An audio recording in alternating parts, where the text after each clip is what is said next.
Labing-anim na kabataan miyembro ng Youth for Christ ang sumailalim sa isang linggong shout o summer household training ng Couples for Christ. Ito'y para hubugin at mapalapit sa Diyos sa mga kabataan.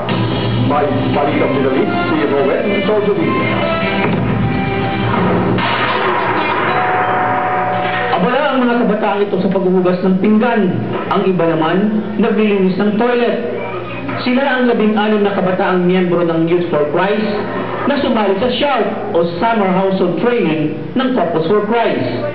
Taon-taon nagsasanay ang CFC ng kabataan upang hubugin at papalapit sila sa Diyos. Gusto lang Pinoy Big Brother ang SHOUT Training dahil nakatira sa isang bahay ang mga kabataan na may kanya-kanyang toka sa paglilinis.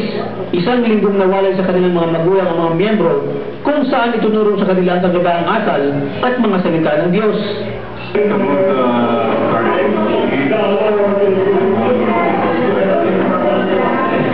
Bukod dito, tinuruan din ang mga kabataan na magtiis at matuto ng mga gawaing bahay. Isa sa pinaka-highlight ng training ang temptation table. Pinadala sa miyembro ang kanilang mga paboritong pagkain, pero hindi nila ito pwedeng kainin hanggang hindi natatapos ang training. Tuwang-tuwa naman ang mga magulang ng kabataang ito dahil sa mga natutunan ng kanilang mga anak.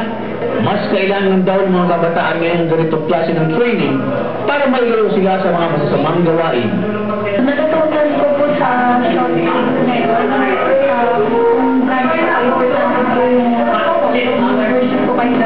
Nagbabalita sa Middle East, Rowan Soldevilla, Muscat, Oman.